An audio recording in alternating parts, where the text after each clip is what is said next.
va aujourd'hui entamer la partie sur les lois de la réfraction. On a vu la dernière fois, on a revu les lois de la réflexion. On va aujourd'hui s'intéresser aux lois de la réfraction.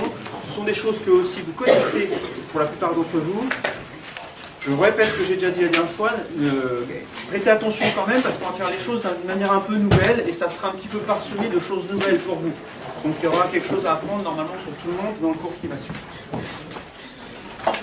Alors ça s'appelle 4. Loi de la réfraction.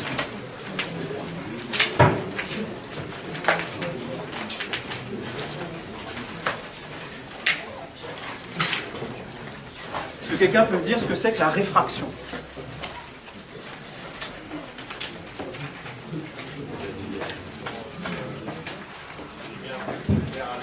Oui. Et qu'est-ce qui se passe?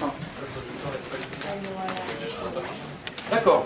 Le fait effectivement que la lumière peut être déviée quand elle passe d'un milieu transparent à un autre. Par exemple, de la lumière qui passe de l'air à l'eau. Vous avez tous déjà vu ce genre d'expérience. Vous avez ici de l'air, vous avez ici de l'eau. Vous envoyez de la lumière. Par exemple, une manière vraiment spectaculaire de faire ça, c'est en envoyant un laser sur du verre. Et puis vous voyez que la lumière change de direction ici à l'interface et continue ensuite à se propager en ligne droite dans l'eau, mais ici il y a eu un changement de direction. C'est effectivement ce qu'on appelle la réfraction.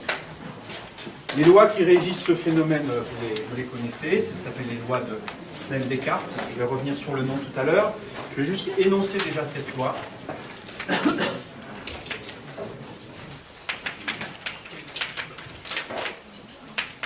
Elle est en deux parties, de la même façon que les lois de la réflexion étaient en deux parties.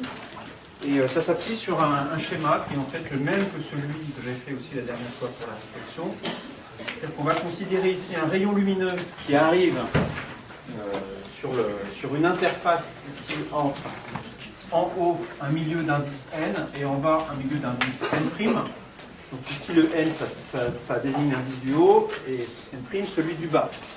L'interface ici entre deux milieux transparents, ça porte un nom. Quand c'est une interface entre deux milieux transparents, ça s'appelle un dioptre.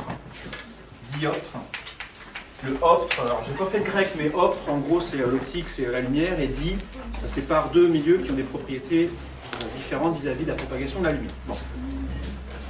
Le dioptre que je vais tracer ici, que je vais considérer, il est plan, c'est-à-dire qu'on a vraiment une surface plane qui sépare deux milieux. On verra plus tard dans le cours ce qui se passe quand on prend des dioptres qui ne sont pas plans. Pour l'instant, on a donc ce rayon lumineux qui arrive sur le dioptre. J'équipe le dioptre d'une normale, comme la dernière fois aussi. J'avais introduit la dernière fois la notion de plan incident. Le plan incident, c'était le plan qui contenait le rayon incident et la normale. Vous vous souvenez de ça? Je peux le matérialiser comme ça. Voilà. Alors ce plan, donc, j'ai essayé de faire une pseudo 3D. Ça contient le rayon incident et la normale ici à la surface. L'angle qui est ici, je vais l'appeler I. Et c'est ce qu'on va appeler l'angle d'incidence.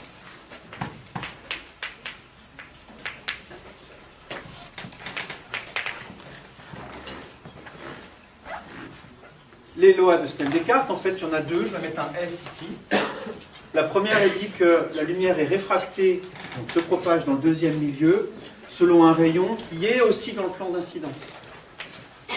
Le rayon réfracté est dans le plan d'incidence.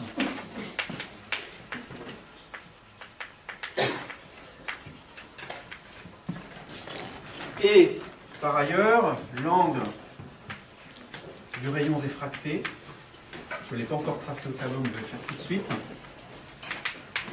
R vérifie la loi suivante, n sinus I est égal à n' sinus R. Et je vais mettre en pointillé ici la suite de la normale. Ça, c'est le rayon réfracté. Et l'angle R, c'est celui-là. Est-ce qu'il y en a parmi vous qui n'ont jamais vu cette loi? Quelques personnes, d'accord. Ben voilà, je vous présente la loi de Snell-Descartes. Alors, cette loi, elle a plusieurs noms. En France, on l'appelle loi de Descartes. Dans les pays anglophones, on l'appelle plutôt la loi de Snell. Et en fait, historiquement, c'est effectivement Snell qui a découvert cette loi. Il ne l'avait pas écrite de cette manière-là, mais voilà, il en avait une version tout à fait équivalente. Et bon, il y a on va dire une bataille d'histoire des sciences autour de la question de savoir à quel point Descartes n'aurait pas pompé cette loi à Snell. Si on suit le trajet de Descartes au cours de sa vie, il est passé pas loin du bureau de Snell où il devait y avoir un papier qui traînait sur lequel il y avait probablement quelque chose qui ressemblait à ça. Et quand il est revenu en France, il a énoncé sa loi. Et quand on regarde la manière dont il l'énonce dans la publication, donc Descartes a écrit ça, c'est pas très convaincant en fait. On se demande un petit peu d'où il le sort. Je ne suis pas en train de dire qu'il l'a pompé, on n'en sait rien en fait. Je donne des éléments qui permettent éventuellement d'en douter. Bon, Descartes, c'était pas un crétin fini, hein, donc il avait tout à fait les moyens de trouver ça, et voilà, c'est pas un souci. Du coup, moi je vais l'appeler loi de Snell-Descartes. Voilà, je me mouille pas. Donc ce que dit cette relation, hein, j'espère qu'elle est claire pour tout le monde, c'est un produit de deux termes ici, un nombre n, je n'ai pas encore dit ce que c'était, je vais le dire tout de suite, fois le sinus de l'angle i, qui est égal à un autre nombre, fois le sinus de l'angle n. Dans cette expression des nombres n et n', c'est ce qu'on appelle l'indice de réfraction des milieux. Ça, c'est l'indice de réfraction, des fois on dit l'indice tout court, du milieu incident, et n', c'est l'indice de réfraction du milieu émergent, celui dans lequel la lumière finit par se propager. Ce sont des nombres qui sont caractéristiques des milieux. Donc vous avez une valeur pour l'eau, par exemple, vous avez une valeur pour l'air, vous avez une valeur pour le verre, je vais en donner quelques-unes des valeurs.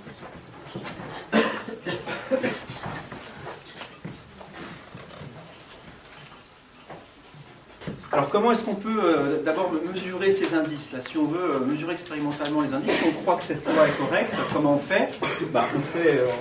On fait la chose suivante. On a une interface ici avec un milieu d'indice n, un milieu d'indice n'. On envoie ici par exemple un rayon avec un indice i. On en a un autre ici qui repart avec un angle R. Il arrive avec un angle I, il repart avec un angle R. Et on n'a qu'à faire, si on connaît n, on a qu'à écrire que n' c'est égal à n sinus I sur sinus R, d'après la relation qui est ici. Donc si je connais n, je peux facilement trouver n' en faisant une expérience de ce type-là, ou mieux, en cherchant tout un tas d'angles incidents, et en mesurant tous les angles réfractés correspondants. Et comme ça, on a plein de mesures différentes de n, et puis on peut faire des statistiques avec ça pour trouver la meilleure valeur possible. Bon. Ça, c'est une méthode, mais vous voyez que ça pose quand même un petit problème pratique, c'est que je peux trouver n' que si je connais n. Il faut que je connaisse un des indices pour trouver l'autre. Et vous pouvez tourner ça dans tous les sens que vous voulez. En fait, vous êtes obligé à un moment donné de prendre une référence pour un certain milieu pour déterminer tous les autres. En gros, ce que je suis en train de dire, c'est que si Snell, par exemple, écrit cette loi-là et écrit ça de cette manière-là, Descartes fait pareil de son côté, ils peuvent très bien tous les deux prendre des valeurs différentes pour n et n'. Snell peut l'écrire comme ça, et puis Descartes peut décider de prendre le double pour les valeurs de n. Par exemple, vous prenez pour l'air, vous allez prendre 1. Si quelqu'un prend 2 pour l'air, il a le droit. Simplement, il faudra qu'il double tous les indices de tous les autres milieux. Donc, dans cette mesure-là, c'est une grandeur qui est relative, en fait, à un milieu de référence donné. Quand vous serez grand, vous ferez de l'électromagnétisme, et vous verrez que l'indice qui est ici, en fait, on peut en donner une définition plus fondamentale, on va dire, en fonction des propriétés électriques et magnétiques des milieux. Quand on sait que la lumière, c'est une onde électromagnétique, donc ça mélange des phénomènes électriques et magnétiques, et du coup, quand on étudie ça, on arrive effectivement à démontrer cette loi-là, à la démontrer, hein, pour l'instant, là j'ai juste énoncé, donc on arrive à la démontrer, et puis on arrive à donner une valeur naturelle en fait pour certains milieux à ces indices, sans passer par un milieu de référence, et cette valeur naturelle, elle revient, pour ce qu'on va faire ici, à considérer que dans le vide, la lumière se propage, très bien, avec un indice qui vaut... Vous savez quel est l'indice du vide? 1. N égale 1 pour le vide. Une fois qu'on sait ça, on peut prendre des interfaces entre du vide et n'importe quel milieu, faire cette expérience-là et trouver les indices de tous les autres milieux. Si on le fait pour l'air, on s'aperçoit que l'indice de l'air est très proche de celui du vide. C'est 1,00 quelque chose et vous avez quelques décimales plus loin des nombres. Et pour ce qu'on va faire, nous, cette année ici, on va considérer que pour l'air, n est à peu près égal à 1. Autrement dit, les quelques chiffres qui sont après la virgule là-bas ne vont pas nous intéresser. Je vais vous donner aussi l'indice de deux milieux qu'on utilise couramment en optique, l'eau et le verre. L'eau, parce que ça intervient dans plein de phénomènes naturels. Si on veut étudier les arcs-en-ciel, par exemple, on a besoin de connaître l'indice de réfraction de l'eau. Vous savez combien ça vaut, l'indice de réfraction de l'eau?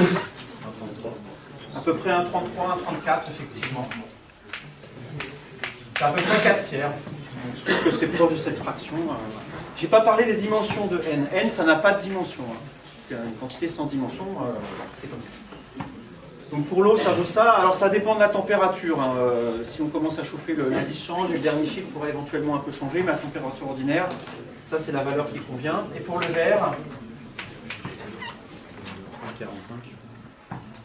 Alors, d'accord, 1,45 j'achète. Je vais marquer 1,5 parce qu'en fait, quand je dis le verre, ça ne veut rien dire.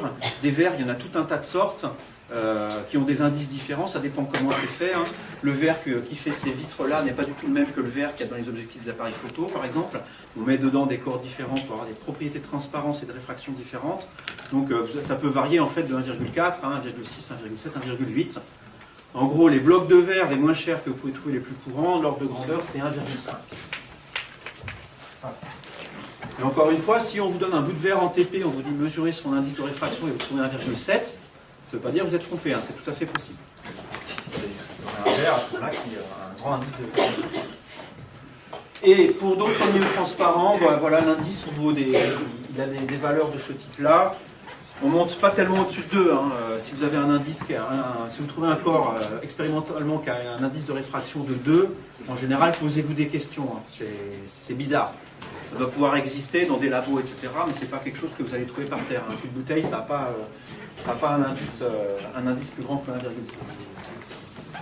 Alors, juste, je vais ouvrir une parenthèse que vous allez oublier aussitôt. Là, on est en train de faire une introduction à l'optique, donc je vous dis les choses les plus générales possibles. Maintenant, il y a moyen de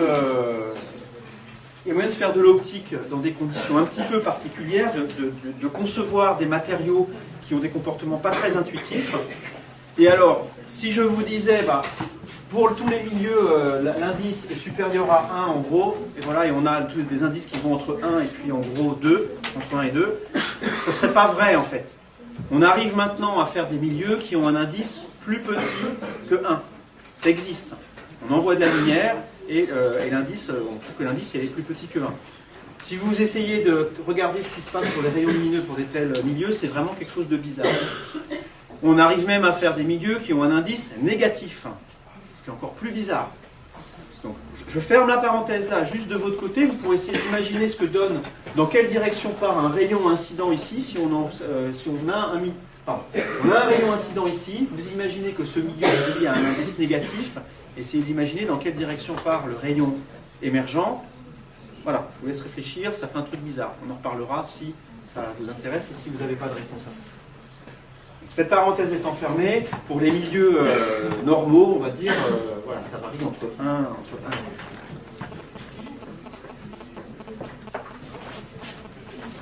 Alors, dans le dessin que j'ai fait ici, j'ai pris une situation dans laquelle le rayon ici émergent se rapprochait de la normale. Est-ce que vous pouvez me dire si l'indice N' est plus grand ou plus petit que N?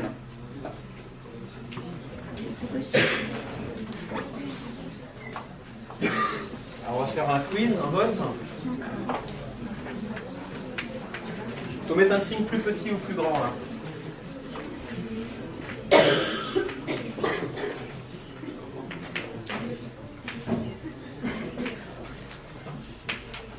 Qui dit que dans cette situation-là, l'indice N' est plus petit que N? C'est pas très populaire comme réponse. Hein. Qui dit que N' est plus grand que N? Qui dit qu'ils sont égaux? Personne. Parmi ceux qui ont dit plus grand, est-ce que vous pouvez le justifier? Est-ce que quelqu'un peut me dire pourquoi il a dit ça? En fait, c'est surtout cette partie-là qui m'intéresse. Vas-y. En prenant l'exemple de l'air et de l'eau, par exemple, je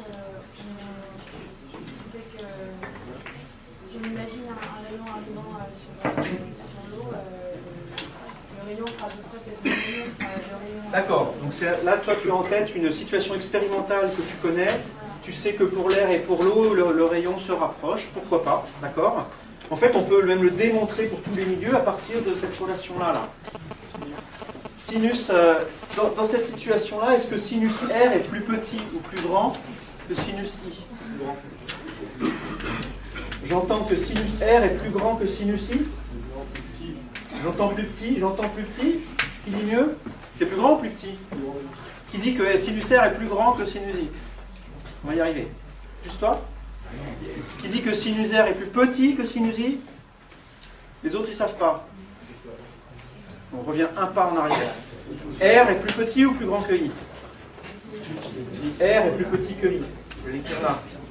Je vais essayer de bien d'écrire. R est plus petit que I. Le sinus, c'est une fonction qui est croissante. Si je trace le sinus ici entre moins pi sur 2 et pi sur 2, le sinus ici, ça fait quelque chose comme ça. Donc si l'angle augmente, le sinus augmente. Donc ça veut dire que ça préserve l'ordre, ça. Si on a R qui est plus petit que I, sinus R est aussi plus petit que sinus I. Or, on doit avoir la relation qui est ici. Le produit ici doit donner la même chose des deux côtés, sachant que lui est plus petit que lui. Donc si lui est plus petit, mais que ça doit faire le même produit à la fin, lui, inversement, doit être plus grand pour compenser. Donc on est ici effectivement dans la situation où N' est plus grand que R. Dans la situation qui est ici, N' est plus petit que N. Je suis en train de dire, je vais l'écrire avec une phrase. Le rayon lumineux se rapproche de la normale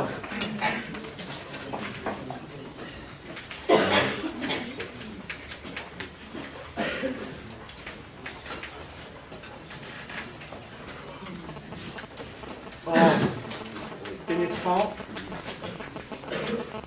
dans un milieu d'indice plus grand, sous-entendu que le milieu de départ.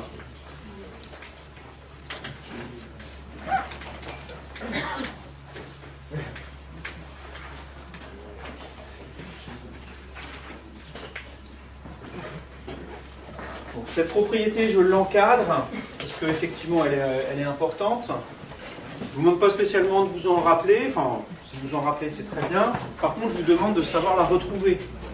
C'est-à-dire, si à un moment on vous demande est-ce que ici on a un milieu, on a de l'air et de l'eau, effectivement, est-ce que le rayon réfracté se rapproche ou s'éloigne de la normale, vous devez être capable en 2 minutes de réflexion, en faisant le raisonnement ici, de retrouver que oui, effectivement, ça se rapproche de la normale. Si vous vous rappelez d'une situation expérimentale comme l'eau et l'air, bah, très bien, ça fait un bon moyen de technique. C'est bon. Ça va pour tout le monde, le raisonnement qui est ici?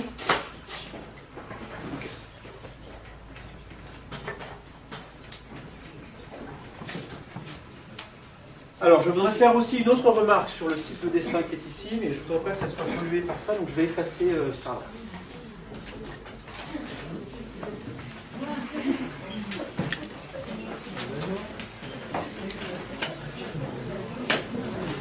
L'information existe et quelque part, vous la retrouverez. Quand on dessine ça, il ne faut pas oublier quelque chose. C'est que là, on s'intéresse à la réfraction, mais quand on envoie un rayon lumineux sur un dioptre, il existe aussi un rayon réfléchi.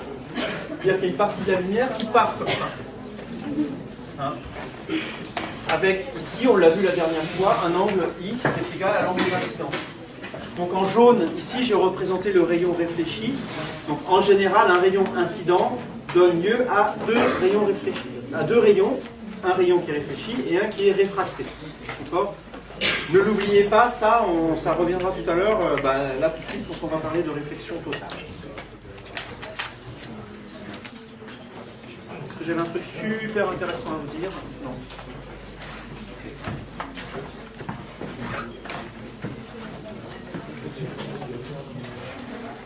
Alors, je voudrais dire quelques mots du phénomène de réflexion totale, sur lequel vous allez revenir en TD, donc je ne vais pas être trop long.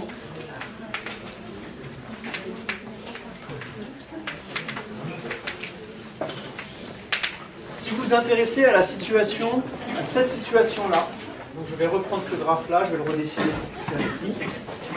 Considérons la situation dans laquelle vous avez un milieu ici d'indice, un milieu incident d'indice n, un milieu émergent d'indice n' plus petit que n. Donc imaginez par exemple un bloc de verre et puis de l'air. Ah non, mieux. Je vais le faire vertical et ça va être la frontière entre la paroi d'un aquarium et puis de l'air. Ça c'est quelque chose que vous pourrez aller vérifier après quand je vous raconte, c'est juste.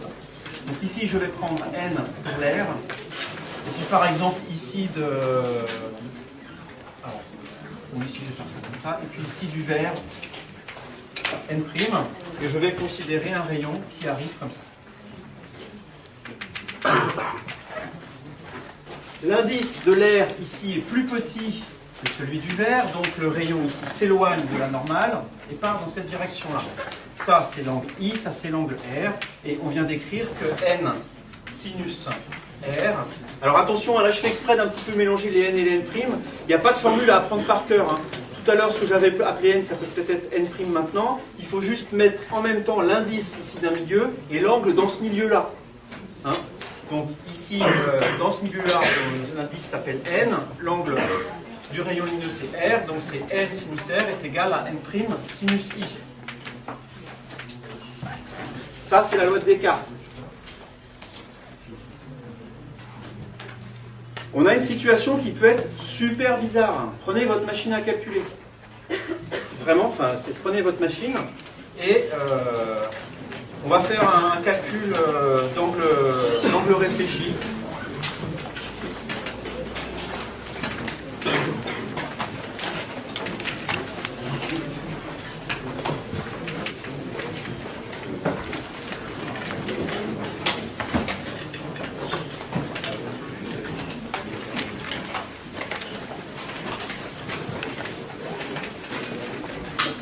Donc déjà, dans un premier temps, pour un angle d'incident de 10 degrés ici, calculez R. Ensuite, un autre calcul. Déjà, faites celui-là. Là, normalement, ça vous prend vraiment à peine 30 secondes.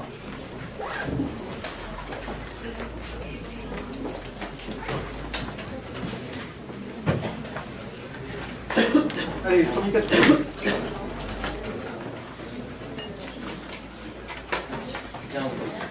Attends, j'ai pas fini.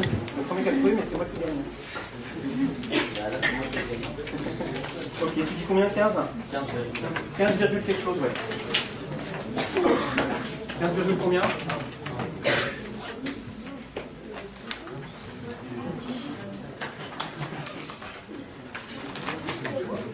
J'achète. Si vous trouvez 15,1, très bien. Maintenant, vous refaites le calcul pour les mêmes corps et pour I est égal à 70 degrés.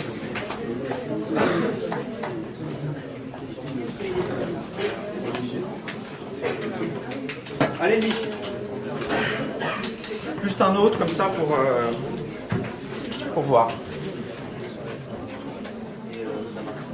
Ça marque quoi? Erreur. Oh, il faut changer de machine. Non? Donc effectivement, normalement pour tout le monde, ça ne marche pas là. Pourquoi ça ne marche pas? Parce que vous essayez de calculer la chose suivante. Si vous calculez, vous apercevez en fait que ici n sinus R, pardon, n' sinus I est égal à, ça fait combien ça, n' sinus I ici? Ça va calculer si vous me dites en fait.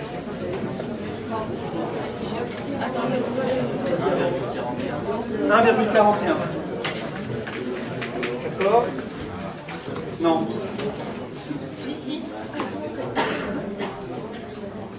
Ah oui, ok, très bien. Et ça doit être égal à n fois sinus i. N, ça vaut 1. Et ça doit être égal à sinus r. Pardon. Vous cherchez un nombre dont le sinus vaut 1,41. Ça n'existe pas. Le sinus ne donne des valeurs qu'entre 0, enfin entre moins 1 et 1. Donc qu'est-ce qui se passe ici? En fait, on devine un peu sur le schéma là. Quand on augmente l'angle d'incidence ici, l'angle réfracté se rapproche de la normale. Il va arriver un moment où il va être à 90 degrés. Et au-delà, et bien effectivement, la loi ici ne peut plus être vérifiée. La situation limite, donc entre les situations possibles et celles qui ne sont pas possibles, c'est quand on a l'angle ici R qui vaut pi sur 2, 90 degrés. Donc on a un angle limite tel que n' sinus i, que je vais appeler il pour i limite, est égal à n. Quand on arrive à cette situation-là, là j'ai pris sinus r égale 1, c'est-à-dire r égale 90 degrés. Et donc vous pouvez calculer cet angle-là, sinus il est égal à n sur r'.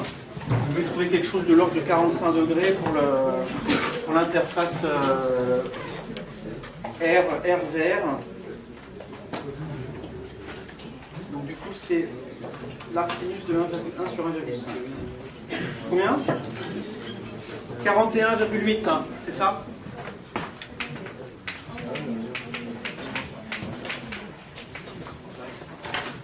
Donc si vous envoyez ici un rayon avec un angle supérieur, un angle d'incidence supérieur à 41,8, la loi de la réfraction ne pourra pas être vérifiée.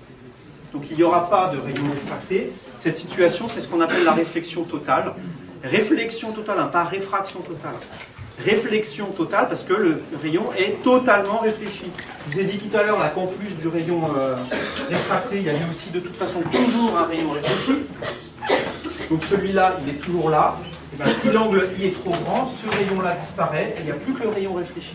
Donc en fait, la surface se comporte comme un miroir parfait si l'angle d'incidence devient plus grand que l'angle limite qui est ici.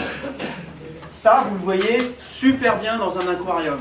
Vraiment, si vous êtes devant un aquarium rectangulaire, donc avec des faces latérales qui sont planes, vous voyez vraiment très bien que si vous essayez de regarder, vous imaginez la situation, l'aquarium qui est ici, on va regarder ensemble, l'aquarium est comme ça, il y a l'eau qui est ici, de l'air par là-bas, vous essayez de regarder ce qui se passe de l'autre côté à travers l'aquarium, là, comme ça. Vous allez voir que, en fait, les deux faces latérales se comportent vraiment comme des miroirs. C'est-à-dire que vous avez beau regarder, vous mettez quelque chose derrière, vous ne le verrez pas. Vous voyez sur cette face-là la réflexion de ce qu'il y a de ce côté-là. C'est simplement parce que la lumière est rentrée dans l'eau, subit à cet endroit-là une réflexion totale, et voilà, il n'y a pas de transmission dans ce sens. Donc ça, on le voit comme ça.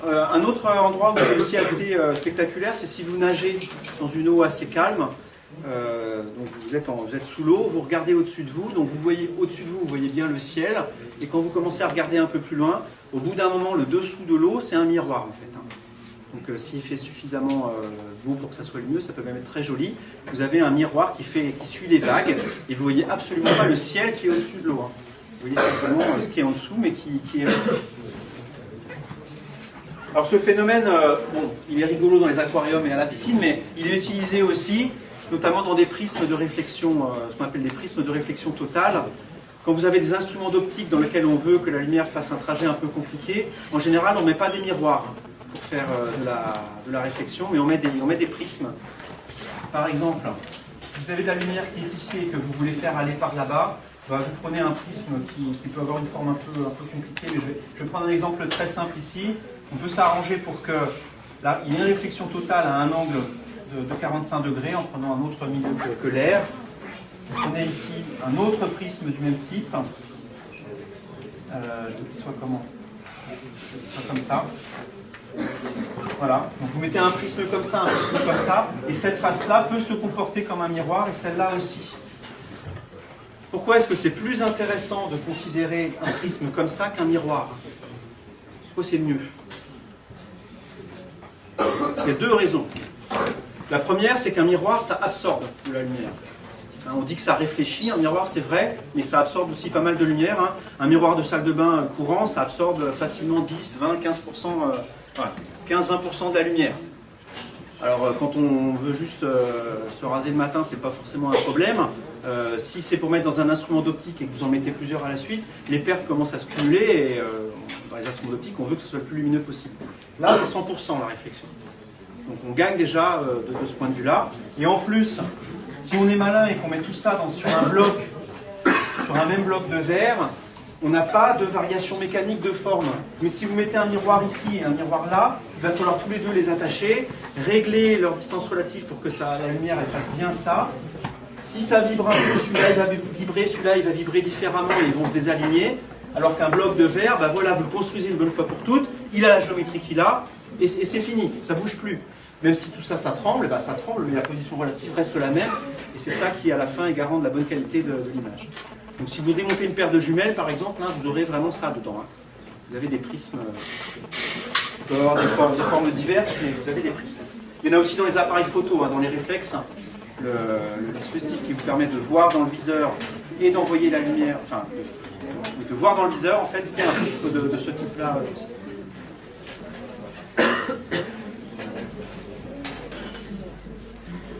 Est-ce que vous avez des questions sur ça?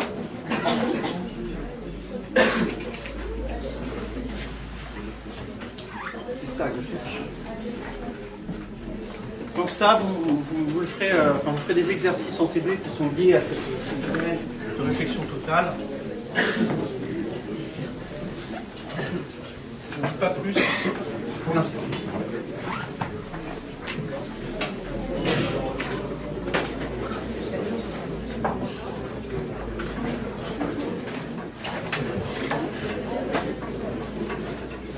Alors on en arrive au gros morceau de ce que je vais faire aujourd'hui, qui s'appelle le stigmatisme approché du dioptre plein.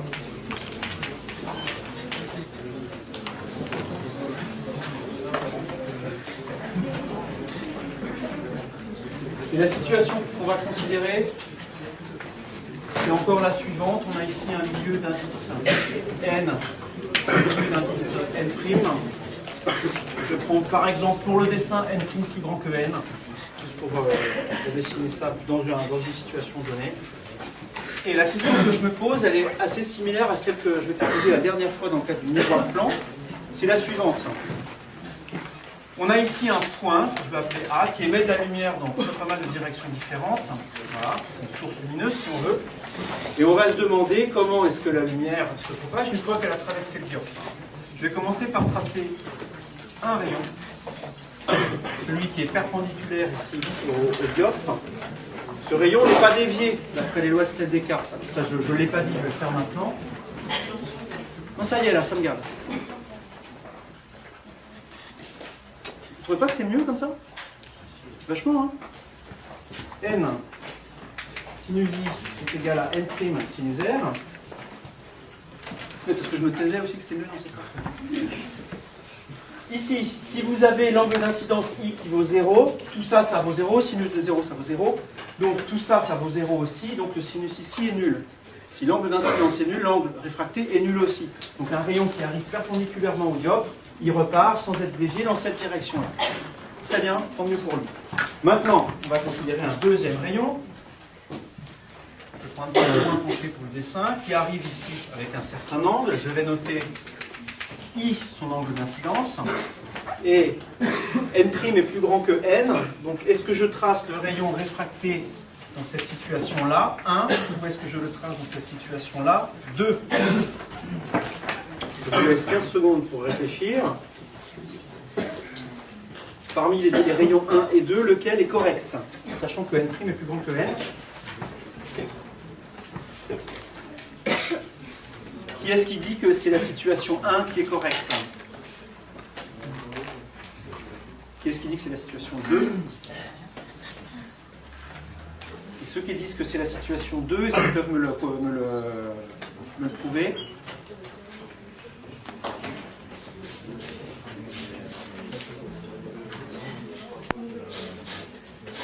Ah, d'accord.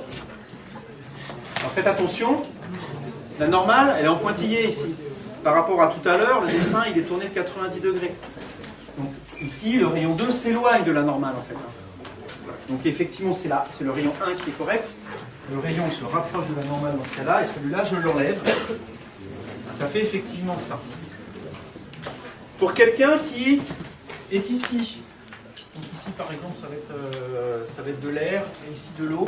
Et pour quelqu'un qui est dans l'aquarium, pour un poisson, par exemple.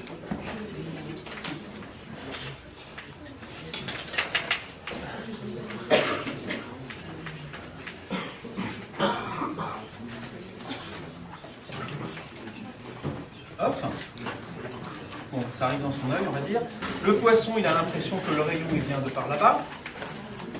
Et ce qui va m'intéresser ici, on va voir pourquoi dans la suite, c'est la position A', ce point d'intersection entre le prolongement du rayon ici et le prolongement de ce rayon-là. C'est-à-dire, pour dire les choses autrement, le point où se croisent les prolongements de ces deux droites-là. C'est-à-dire que pour quelqu'un qui se trouve ici, il a l'impression que les deux rayons qui sont ici viennent de A'. Ce que je vous propose de faire maintenant, c'est de calculer, de déterminer la position de A' en fonction de celle de A et d'établir une relation de conjugaison du même type que celle qu'on a vue la dernière fois pour le miroir. Ça, je vais l'appeler S pour sommet. Vous vous souvenez que pour le miroir, on avait terminé, pour le miroir plan, on avait terminé la dernière fois en disant que SA avec une barre est égal à SA' avec une barre, et avec un signe moins même. SA c'était moins SA'. On va ici trouver une relation entre SA et SA' qui est différente, et donc qui va être la relation de conjugaison du dioptre plan. Pour ce faire, on va appeler cette distance-là petit h. Je vais appeler l'angle réfracté ici R, comme je l'ai fait depuis le début. Et je vais appeler la distance SA, je vais l'appeler petit d, parce que c'est un petit peu plus léger à écrire que SA. Et la distance entre S et A', je vais l'appeler D'. Pas de jeu de mots sur D', merci. Est-ce que vous pouvez écrire du coup deux relations? Donc là, vous allez réfléchir un petit peu.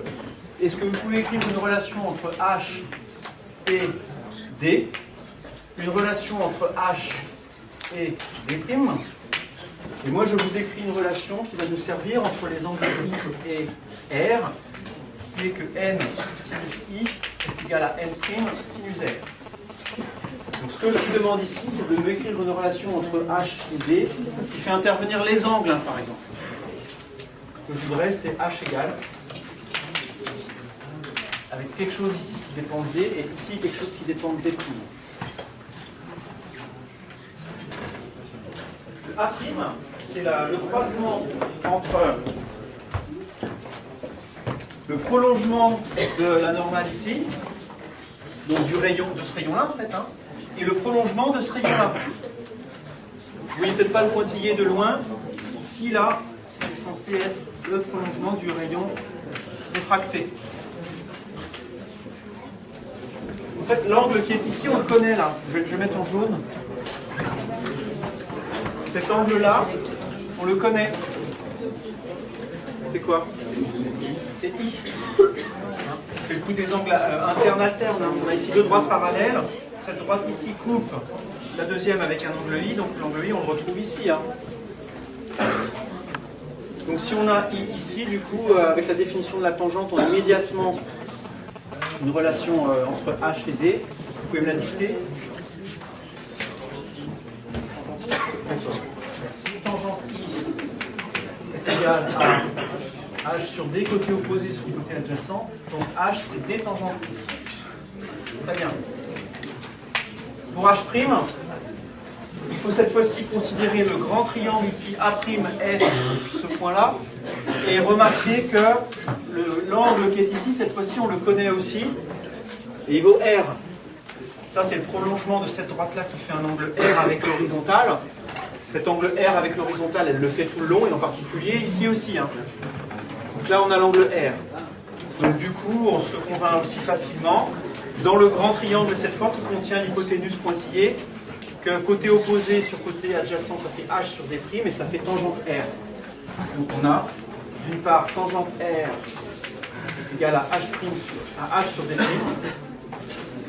et H', du coup, c'est D' tangente R.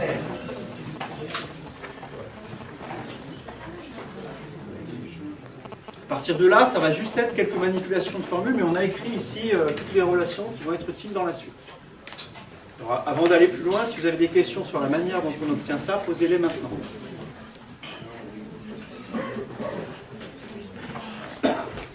Oui? C'est le même H? Oui, merci. Donc, par exemple, que je me trompe, ça peut être une remarque intéressante. Ici, c'est H. Hein. Tout à fait, il n'y en a qu'un H. Hein. C'est le même, c'est lui, là. Merci. Le reste, c'est correct. Hein. J'ai bien mis I au bon endroit. Et R, oui, d'accord. Merci. D'autres remarques? Ce qu'on voudrait, prêtez attention ici à... Si vous ne voyez pas où on va, en fait, ça va vous sembler un peu compliqué alors que ça ne l'est vraiment pas. Ce qu'on va chercher ici, la question que je me pose, c'est est-ce qu'il y a une relation entre D et D'? Une relation de conjugaison en optique, c'est la chose suivante, c'est si je vous dis, je mets un objet à une distance A, à une distance D ici, l'image du coup va se trouver à telle distance. Donc c'est-à-dire si je donne D, ça me donne D'. Donc je veux une relation entre ces deux grandeurs. Je veux une relation entre ça et ça. Il va falloir donc combiner ces relations-là pour éliminer tout le reste et avoir l'une en fonction de l'autre. On voit déjà d'après ces deux égalités-là qu'on peut éliminer H. Là. On a tout simplement que D' tangente R est égal à D tangente I. Donc ça commence déjà à ressembler à une relation entre D' et D. Je peux même l'écrire, ça, D' est égal à D fois tangente I. Allez, tangente I, je vais même l'écrire sinus I sur cosinus I. C'est pas pour le plaisir de compliquer, c'est que vous allez voir qu'au contraire, ça permet de simplifier. Fois cosinus de R sur sinus de R. J'ai passé ici la tangente de l'autre côté en l'inversant. Donc on a une relation entre D et D' qui fait intervenir des angles ici. Oui, bon, on va voir qu'effectivement c'est le cas, ça doit faire intervenir les angles, mais on peut encore éliminer une variable là-dedans, parce que ça fait intervenir I, ça fait intervenir R, mais elles ne sont pas indépendantes ces deux grandeurs. Si je vous donne I, vous savez calculer R. Donc il y a probablement moyen là-dedans de remplacer tout ce qui dépend de R par quelque chose qui dépend de I, et d'avoir une relation du coup qui dépend de moins de variables. Donc ce que je vais faire maintenant, c'est que je vais éliminer ici R en le remplaçant par ce que ça vaut en fonction de I, en utilisant la relation qui est ici. Pour le dénominateur ici sinus R, c'est super simple à faire. Allez, je le fais déjà dans la première étape. Par quoi est-ce que je peux remplacer sinus R ici? N sinus I sur N'. D'accord? Je le fais. En plus, ça se passe vraiment bien, puisque vous voyez qu'ici, on se retrouve avec sinus I au dénominateur qui va se simplifier avec lui.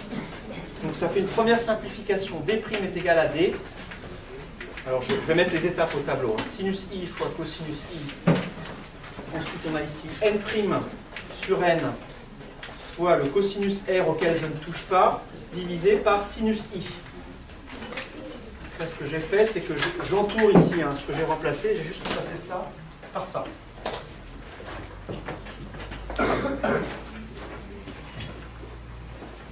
Je simplifie le sinus I et je me retrouve avec quelque chose d'un petit peu plus simple.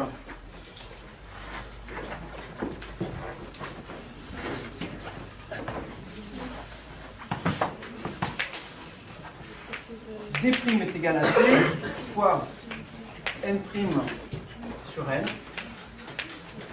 fois cosinus R sur cosinus I.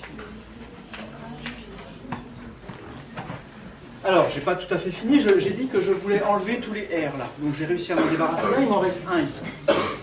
Comment est-ce qu'on va s'en débarrasser de lui? Est-ce qu'on peut trouver une relation entre cosinus R et quelque chose qui dépend de I? Je vous écoute. Oui? C'est pas N sur N'? Non, parce qu'il était au dénominateur ici. Donc on a divisé par N sur N'. Donc ça revient à multiplier par N' sur N. Alors attention, je vais écrire un truc monstrueusement faux. Extrait. À ce stade, vous avez peut-être envie de dire, ok, pour enlever le cosinus R, je vais utiliser N cosinus I est égal à N' cosinus R. Ça ressemble à ça. Si c'est valable pour les sinus, ça doit bien être valable pour les cosinus. Et bien précisément non. Si c'est valable pour les sinus, ça ne peut pas être valable pour les cosinus, on peut le montrer. Donc ça, c'est absolument faux. Hein. N'écrivez jamais ça. Cette loi-là n'est pas du tout vérifiée. Vas-y. Tout à fait. Alors la manière de faire ça, c'est effectivement de remplacer le cosinus R par quelque chose qui dépend du sinus, puisqu'après le sinus R, on l'a en fonction de I. Et pour ça, on écrit que le cosinus carré de R, c'est égal à 1 moins sinus carré R. Donc il y aura quelques formules de trigonométrie à vous rappeler. enfin des formules qui font intervenir les sinus et les cosinus. Celle-là, elle en fait partie. Le cos carré plus le sin carré d'un angle, ça fait 1 tout le temps. Donc le cosinus carré de R, ça fait ça. Donc le cosinus de R, c'est égal à la racine carrée de tout ça. Et je vais remplacer là-dedans le sinus par ce qu'on a écrit là-bas. Sinus R, c'est n sinus i sur n'. Donc j'utilise de nouveau ça là. Je le mets là-dedans. Je vais remplacer sinus R par n sinus i sur n'. C'est parti. 1 moins n carré sur n' au carré fois sinus carré i. Voilà l'expression de cosinus R en fonction de i. C'est pas simple, je vous l'accorde, mais voilà, c'est comme ça, c'est ce qu'on trouve quand on fait le calcul. Et du coup, si je remets ça dans l'équation du haut, là, j'obtiens finalement que d' est égal à d fois n' sur n, racine de 1 moins n2 sur n'2. J'écris trop petit, là, hein, vous ne voyez pas au fond, probablement.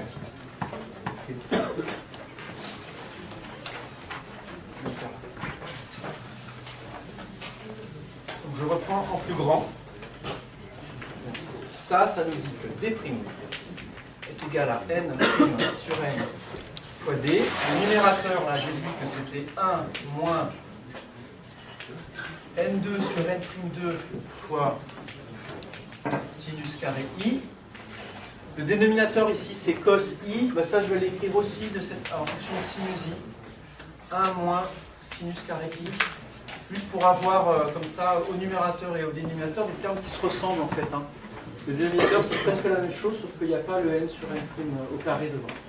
Et voilà, ça ressemble à ça.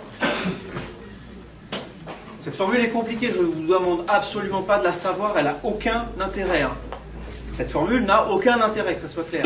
Le seul intérêt qu'elle a, c'est ce qu'on va lui faire dire maintenant. Elle nous dit un truc intéressant, ce truc intéressant sera dit et on l'oubliera aussitôt. Par contre, celle-là, ne l'oubliez pas. Ça, c'est des maths et on en aura besoin.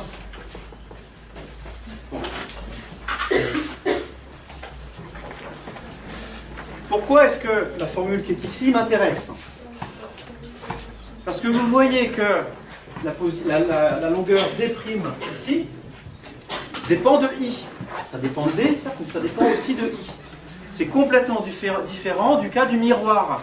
Pour le miroir, on avait obtenu que le point A' était symétrique de A par rapport au miroir, quel que soit le rayon qu'on considérait. Donc pour quelqu'un qui était de ce côté-là et qui regardait dans un miroir, il avait l'impression que tous les rayons lumineux réfléchis venaient du même point ici. Ici, ce n'est pas le cas. La distance d' dépend de i, c'est-à-dire que pour le rayon que j'ai tracé là, on aura le point A' ici, mais pour un rayon plus penché, A', il sera ailleurs, puis un rayon encore plus penché, il viendra d'ailleurs, etc. Autrement dit, le poisson qui est ici, s'il regarde le point A qui est là, enfin, il y a un point A qui émet de la lumière, le poisson le regarde à travers l'interface, il ne voit pas un point. Il voit tout un tas d'images A', enfin de points A', qui sont un peu partout, selon le rayon I, qui a été, selon le rayon incident I. Donc cette propriété-là, c'est le contraire de celle qu'on a vue l'autre fois avec le miroir. On avait dit que quand tous les rayons semblent provenir du même point, il y a stigmatisme. Et bien ici, il n'y a pas. Le dioptre plan n'est pas stigmatique, cette propriété n'est pas valable pour le dioptre plan. Ça veut dire que si vous regardez à travers un dioptre plan, vous allez voir flou. Là, vous pouvez objecter. Vous pouvez me dire, mais c'est n'importe quoi votre truc. Si je regarde les pâtes à travers la surface de l'eau dans la casserole, si c'est pas en train de bouillir, je vois très bien les pâtes, je vois clair dedans. Vous êtes dans un aquarium, vous voyez des poissons à peu près nets. D'accord? Donc il y a quelque chose ici qu'il faut comprendre. On a l'air de voir ici qu'on doit voir flou à travers une interface, et dans les faits, c'est pas vraiment le cas.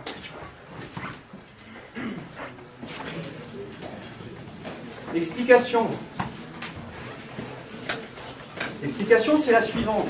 C'est que on verrait effectivement flou si on avait un œil qui était énorme, comme ça, où on avait, qui nous arrive dans les yeux, tout un tas de rayons qui sont arrivés ici avec des angles différents. Si vous essayez de faire ça, si vous regardez avec un gros œil, alors en fait il suffit de regarder de près. Si vous regardez l'interface de près, vous allez dans cette situation-là, vous allez effectivement voir plus flou que de loin, à travers une interface. On n'est en général pas dans ces situations-là, le poisson qui est ici, il a un œil qui est relativement petit, et l'ensemble des rayons qui lui arrivent ici, ils ont finalement, je ne vais même pas arriver à les tracer, ça va être trop confus pour vous tellement ça va être près. Il y a un rayon qui arrive au bas de l'œil ici, un rayon qui arrive en haut de l'œil qui ont eu des angles légèrement différents, et puis tout un tas de rayons entre les deux qui sont inclus entre les deux. Mais en gros, il y a un faisceau lumineux ici, un pinceau lumineux avec une petite gamme de rayons d'angles incidents qui ont été réfractés vers des rayons qui forment un faisceau avec une petite gamme aussi de rayons d'angles réfléchis. Et tout ça, ça arrive dans l'œil du poisson. On va estimer cet angle-là. Vous allez voir qu'effectivement, c'est vraiment petit. Il y a peu de rayons qui arrivent dans un œil. Et ça, on va le faire sur un exemple. Donc, on aura besoin aussi par la suite. Je vous pose maintenant une question, mais vraiment toute bête. Là, c'est même pas d'optique, hein, c'est la culture générale, et je voudrais vraiment que vous sachiez répondre à cette question. La question, c'est la suivante. Vous avez un point lumineux qui est ici. Vous regardez un point lumineux. Vous avez votre œil qui est là. Vous avez 1 mètre entre les deux. Donc, en gros, à bout de bras, vous prenez une petite flamèche. Votre œil ici a un diamètre. C'est quoi l'ouverture d'un œil, la taille typique d'un œil? 1 centimètre. Alors 1 cm, c'est vraiment tout l'œil, mais il y a le trou par lequel passe la lumière, ça ne fait pas 1 cm. La pupille. Oui, l'endroit où passe la lumière. Ah, et c'est tout petit, c'est... Donc regardez l'œil de votre voisin, vous allez voir que ça fait plutôt quelque chose comme 2 mm, 3 mm.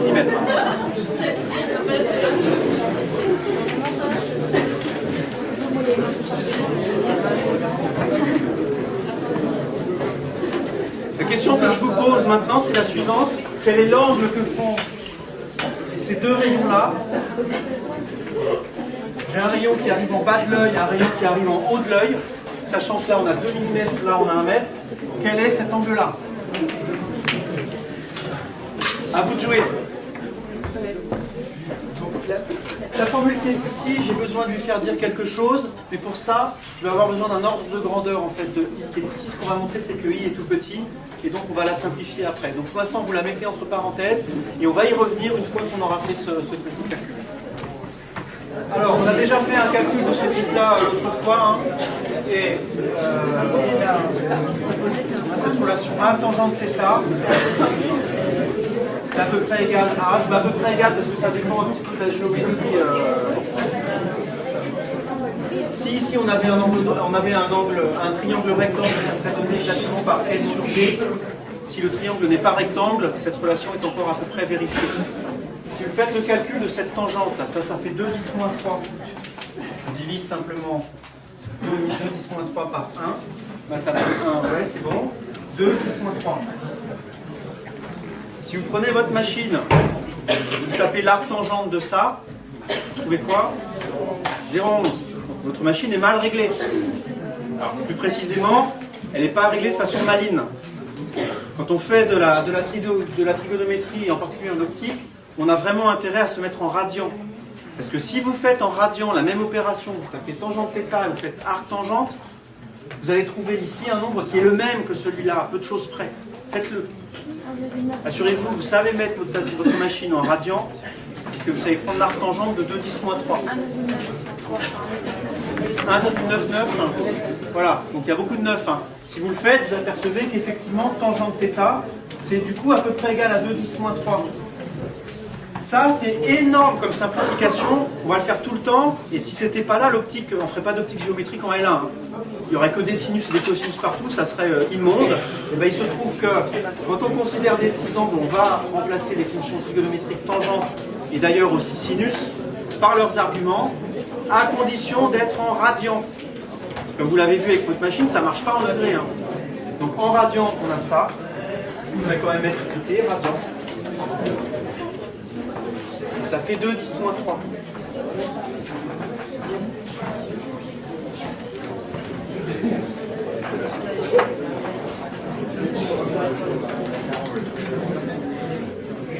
Donc ça veut dire que c'est des angles qui sont vraiment petits. Si maintenant on s'intéresse, on revient au poisson là, qui regarde à travers l'eau. Imaginons que le poisson il soit ici maintenant plutôt au niveau de l'axe lui-même, il est en face là. Et par un raisonnement analogue, on s'aperçoit que effectivement, si l'objet il est à 1 mètre en gros du poisson, l'angle que font les rayons qui arrivent à l'œil du poisson ici, c'est de cet ordre de grandeur-là. Donc le I, c'est ça qui est important, le I qui intervient là-dedans, dans le cas du poisson, là, de l'œil de poisson ou l'œil de l'humain, le I va être de l'ordre de 10-3. Or, regardez la formule qui est ici. Vous avez 1 moins sinus carré ici. Alors là, j'ai vraiment besoin de votre attention en fait. Dans des situations expérimentales où vous avez des rayons comme ça qui viennent d'un point et qui arrivent sur un petit récepteur, un œil qui est situé assez loin, l'angle que font entre eux les rayons lumineux qui arrivent à l'œil sont petits. Donc les angles I qui sont là-dedans sont petits. Si on prend pour I 2-10-3, que vaut le sinus de l'angle I? Non, pas 0, non. Quand les angles sont petits, en fait, le sinus, ça se fait de tête. Parce que sinus I, c'est pareil que I. Faites-le avec votre machine. 2-10-3, prenez le sinus. Juste pour que vous voyez, hein, vous avez peut-être l'impression, ouais, ça y est, là, c'est un truc de maths, les machins, ils sont à peu près égaux, c'est vachement approximatif et tout ça. Prenez votre machine, vous allez voir que ça marche super bien. Combien ça fait? Encore 1, 9, 9, 9, 9, 9, bon, c'est 2, quoi, hein, d'accord? Donc 2 sinus I, du coup, c'est aussi 2-10-3. Que fait le sinus carré? Du coup, le sinus carré I, bah, c'est ça au carré, c'est 4-10-6, 4 millionièmes. Donc, dans l'expression qui est ici, intervient 1 moins le n sur n' au carré, là c'est quelque chose de l'ordre de 1, hein, ça fait ici à peu près un demi, fois 10 moins 6. Donc le terme qui est ici, il est monstrueusement petit devant 1. Donc on commet une erreur vraiment petite en le négligeant, ce truc-là. De la même façon, le sinus carré qui est ici est aussi monstrueusement petit devant lui. Et donc cette expression-là, si on est prêt à faire certaines approximations qu'on a fait de toute façon à partir du moment où on a assimilé tout ça, on a du coup en très bonne approximation qu'avec les angles petits,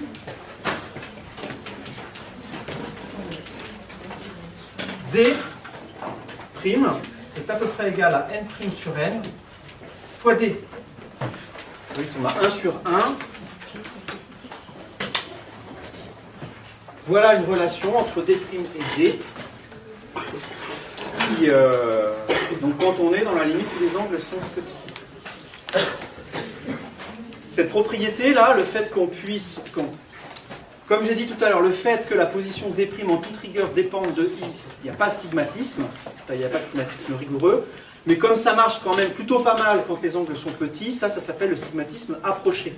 Approché, c'est-à-dire dans certaines conditions, bah, ça va être quand même à peu près vrai. Ces conditions, elles vont porter un nom, on les verra plus loin, ça s'appellera les conditions de Gauss. Et je ne veux pas ici rentrer dans ce détail-là, c'est juste vous dire que donc, le fait que D' de la position de A, de A', c'est ça dont on est en train de parler. Le fait que la position de A' dépend de très peu de I,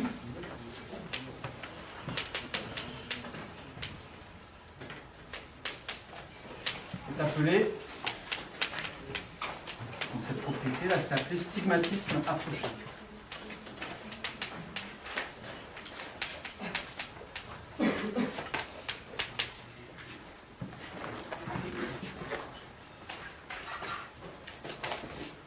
Je vais, pendant 2 minutes, vous donner une définition plus rigoureuse du stigmatisme approché. Ça va faire appel à quelque chose d'un petit peu plus technique. Donc, suivez. Si ça vous semble bizarre ou trop compliqué dans les 2 minutes qui restent, vous fermerez la parenthèse, vous oublierez, vous y reviendrez éventuellement. Je peux quand même le dire. D'accord ? Donc, ne perdez pas le fil. Enfin, revenez dans 2 minutes si effectivement ce que je présente là est trop compliqué. La manière de traiter des grandeurs qui sont petites comme ça, comme des expressions, la manière rigoureuse de faire ça, c'est d'utiliser ce qu'en mathématiques on appelle des développements limités. Un développement limité, c'est un truc de fou. C'est vraiment un truc de fou. C'est de dire que, par exemple, l'expression qui est ici, 1 moins, je prends le dénominateur là-bas, le sinus i, je vais lui donner un nom pour pas traîner sinus i tout le temps. Je vais l'appeler epsilon. Et en maths, epsilon, ça désigne souvent une quantité qui est petite. Donc ici, epsilon, c'est petit. On a une expression du type 1 moins epsilon carré avec une racine carrée. Ce truc-là, il se trouve que ça s'écrit de la manière suivante. Ça, c'est égal à 1 moins 1 demi de epsilon 2 moins plus 1 demi moins 1 sur factoriel 2 soit epsilon 4 plus un autre terme en epsilon 6 plus un autre terme que je ne peux pas calculer en epsilon 8 et voilà. Et il y a des formules comme ça, les mathématiciens nous donnent des recettes qui marchent à tous les coups pour calculer les coefficients qui sont là, le 1, le 9, le demi, etc. Et il faut faire ça, donc faire une suite infinie de ce type-là. Et ce qui est fou, la raison pour laquelle ça marche bien, c'est que si epsilon est petit, si par exemple epsilon vaut 1%, 0,01, epsilon carré vaut 10 moins 4, epsilon 4 du coup ça vaut 10 moins, c'était 10 moins 2, pardon, 10 moins 2 à la puissance 4 ça fait 10 moins 8, 10 moins 12, etc. On a des nombres qui sont de plus en plus petits, donc qui contribuent de moins en moins à la somme. Et on dit que cette somme converge vers un nombre, et donc on peut remplacer cette grandeur-là par une somme de ce type-là. Ça s'appelle un développement limité, et la raison pour laquelle ça nous est utile ici, c'est qu'on peut tronquer ce développement limité si epsilon est petit. Si on veut par exemple une précision de 1 pour 1000 au mieux, et que epsilon vaut 1%, ben ce terme-là, eux, ils sont de toute façon beaucoup trop petits, ils ne comptent pas. Et on peut s'arrêter là. Donc ça s'appelle un développement limité à l'ordre, ici, 1 epsilon carré. Et on peut faire ça dans toutes les expressions qui font intervenir epsilon. Donc, je vais le faire dans l'expression qui est ici. Si j'utilise ce truc mathématique dans l'expression qui est là, le numérateur ici, on peut montrer que ça fait 1 moins n'2 sinus carré i. On peut montrer que, et je ne vais pas le faire ici, ça c'est des maths, on peut en reparler si vous voulez, mais 1 sur racine de 1 moins sinus carré i, ça fait 1 plus, il y a un 2 ici, c'est 1 demi, plus 1 demi de sinus carré i. Donc faites-moi confiance, voilà, un développement limité de cette grandeur-là donnerait cette expression-là, c'est-à-dire que ça c'est n' sur n d, je développe tout ça, ça fait 1 moins, alors plus sinus carré i, facteur 2, ici j'ai 1 demi, moins n2 sur 2n'2, plus un terme en sinus au carré à la puissance 2, ça c'est un terme d'ordre 2, si j'avais appelé, comme j'ai appelé tout à l'heure sinus i epsilon, ça sera un terme d'ordre supérieur en epsilon, donc on le néglige, et on se retrouve avec ça. Pourquoi est-ce que cette grandeur est intéressante? Elle nous dit quelque chose de plus par rapport à ça. Là, on a simplement dit, les sinus i sont petits, je les néglige, paf, à la poubelle, on n'en parle plus. Grâce au développement limité, on en sait un peu plus, on sait quelque chose sur ce terme qu'on a négligé. On a un contrôle sur lui. On peut aller le calculer et voir si oui ou non il est négligeable. On peut même affiner, en fait, si on a les capacités mathématiques ou l'envie ou le temps de le faire, on peut aussi calculer le terme suivant qu'on a négligé ici, qui sera en sinus i à la puissance 4, plus un autre terme à la puissance 6, plus un autre à la puissance 8. On peut aller aussi loin qu'on veut et avoir un résultat aussi précis qu'on veut. Donc ces développements limités, là, c'est un moyen de vraiment de contrôler la précision des calculs qu'on est en train de faire. Je ferme cette parenthèse. Revenez parmi nous si ça vous a gavé. Voilà, c'est bon? Ceci étant admis, ce qu'on appelle le stigmatisme rigoureux, pardon, le stigmatisme approché, justement, c'est le fait que la grandeur qui est ici, d'E', dépende très faiblement de i, et précisément ce que ça veut dire, c'est que ça dépend comme sinus i au carré. Il y a certaines conditions dans lesquelles il pourrait y avoir ici un terme en sinus i, ça pourrait dépendre linéairement de sinus i, donc ça veut dire que si i varie de 10%, cette grandeur-là varie de 10%. Dans le cas du stigmatisme, si i varie de 10%, cette grandeur-là varie de 1%. Donc on est peu sensible finalement aux variations de i. Voilà. C'était en gros une deuxième parenthèse dans la parenthèse. Fermez-la aussi si ça semble trop compliqué. À toutes fins utiles ici, ce qu'on va appeler le stigmatisme approché, c'est le fait que c'est ça en fait, c'est le fait que donc, la position de la preuve dépend de peu de i. Et dans ce cas, le point A' qui est là-bas, on l'appelle l'image. Ça, on l'appelle l'image de A. Et pour le poisson avec son petit œil, ou vous avec votre petit œil, eh ben, vous avez l'impression qu'effectivement tous les rayons viennent d'un point A' ici, qui vérifie cette relation-là. Application toute bête, vous êtes dans l'eau, vous regardez dehors, N' vaut 1,5, à l'extérieur c'est 1, l'objet est 1,5 fois plus éloigné, semble 1,5 fois plus éloigné que ce qu'il n'est effectivement. Le poisson qui regarde à l'extérieur, il voit tout plus loin. Faites l'expérience, mettez-vous dans un aquarium chez quelqu'un qui en a un, regardez dehors, vous allez voir que la pièce, elle est une demi-fois plus grande, 50% plus grande. Elle vous paraît 50% plus grande. Inversement, si vous regardez un poisson dans un aquarium, il vous semble plus près. Le poisson, il est là, enfin vous mettez le poisson là, paf, il y a la vitre qui est ici, et vous avez l'impression d'avoir mis le poisson ici. D'accord? Donc les objets dans l'eau paraissent plus près, les objets qui sont dans l'air quand vous êtes dans l'eau paraissent plus loin.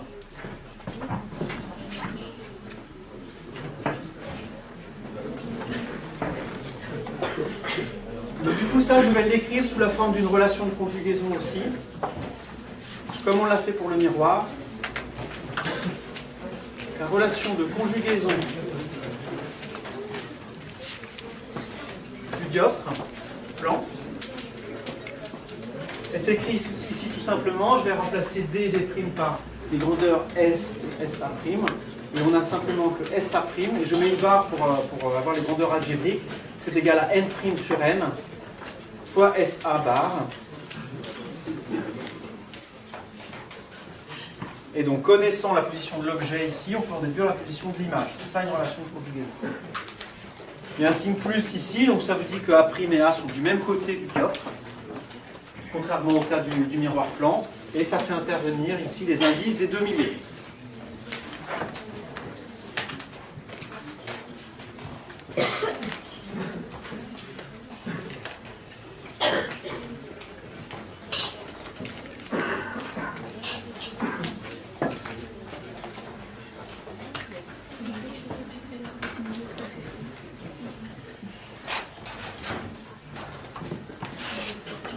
Alors, entre parenthèses, ça, c'est quelque chose qui est ici.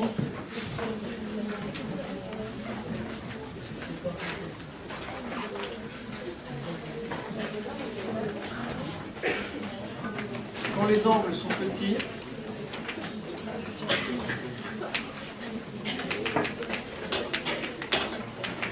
on peut écrire la relation de Snell-Descartes que j'avais écrite comme ça. Elle peut s'écrire sous une autre forme si les angles sont petits. Sinus I c'est quasiment égal à I, un radian. Et sinus R c'est à peu près égal à R, et on peut l'écrire de cette manière-là. Ni est à peu près égal à N' fois R. Ça s'appelle la loi de Kepler. Donc pour les angles qui sont petits, elle est extrêmement simple, la relation de Descartes. Elle tend vers une relation linéaire. En fait. Donc l'angle réfraction, l'angle réfracté, il est proportionnel simplement à l'angle incident. Le rapport des deux, c'était étant N' sur N. Vous vous souvenez tout à l'heure, les chiffres qu'il y avait ici, là, je ne sais pas si vous les avez en tête, on avait entre de l'air et du verre, on avait un rapport 1,5 entre les indices. Je vous ai demandé de calculer l'angle R, sachant que pour I, on avait 10 degrés. On avait trouvé combien pour R? 15. 15, c'est 1,5 fois 10. Hein. Ça satisfait quasiment ça. Alors on avait 15, quelque chose, on n'avait pas 15, mais en gros c'était 15 quoi. Voilà. Donc 10 degrés c'est suffisamment petit pour qu'on puisse commencer à vouloir utiliser ça éventuellement. Alors il doit rester 10 minutes. Ouais. Donc on aura peut-être fini un peu plus tôt, je ne sais pas, mais je voudrais quand même faire juste un petit truc en plus.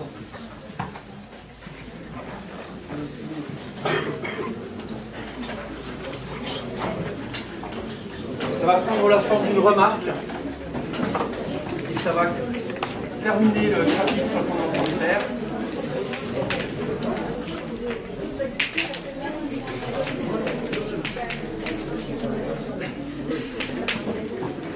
Donc je vais assez souvent faire appel à la notion de taille apparente. C'est ce que j'ai fait sans le dire quand j'ai estimé l'angle qui joignait les deux côtés, le haut et le bas ici d'un œil. Ici j'avais L égale 2 mm.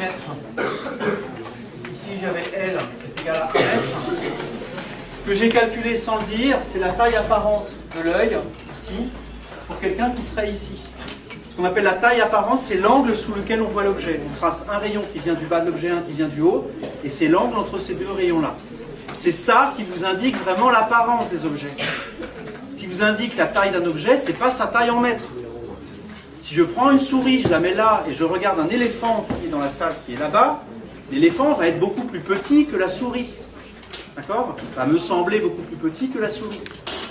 Donc, du point de vue visuel, du point de vue de l'apparence visuelle des objets, ce qui compte, ce n'est pas la taille en centimètres. Okay. Exercice, et on s'arrêtera là. Exercice tout simple. À quelle distance faut-il placer une souris pour qu'elle cache juste un éléphant ?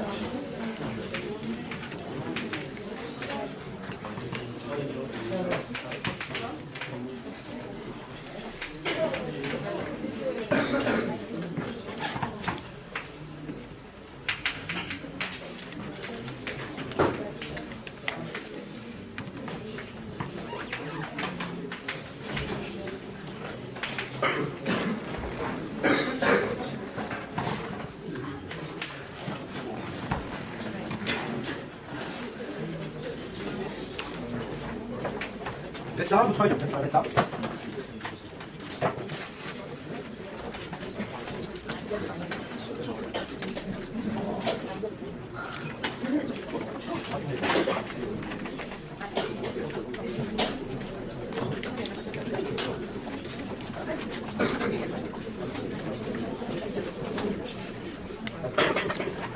Allez-y. Ça fait combien une souris de haut ?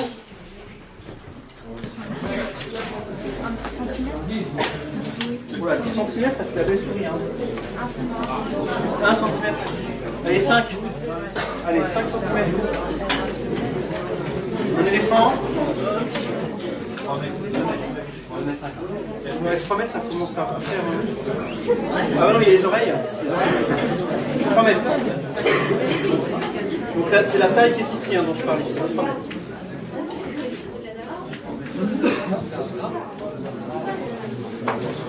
Et alors, il faut que je vous dise aussi à quelle distance se trouve l'éléphant. L'éléphant, il va être à 10 mètres. Allez, c'est parti. L'éléphant est à 10 mètres. À combien faut placer la souris pour cacher le mot ? Combien ? 8 cm. Non, pourquoi ? Je ne sais pas. Je n'ai pas la réponse. Hein. On a pris les nombres de pif. Bah, effectivement, si on applique par exemple le théorème de Thalès, ça c'est l'éléphant, ça c'est la souris, ça c'est l'œil. Et S' et ça E'. Donc on a cette distance-là, E', SS' divisé par OS' égale à EE' divisé par OE'. C'est-à-dire que la distance qu'on cherche OS' est égale à OE' sur E' fois SS'. Et donc avec des nombres, ça donne OE' des 10 mètres sur EE' 3 fois S' 5 cm 0,05. Donc ça fait 10 tiers, ça fait 3,3. Ça doit faire 15 cm à peu près. 16 cm. Ok.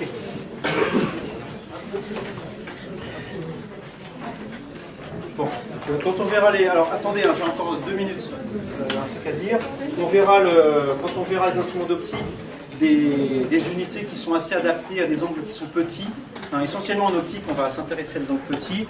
Et je vous parlerai de la minute d'arc, la seconde d'arc et tout ça une prochaine fois, parce que je veux quand même prendre bien 5 minutes pour le faire.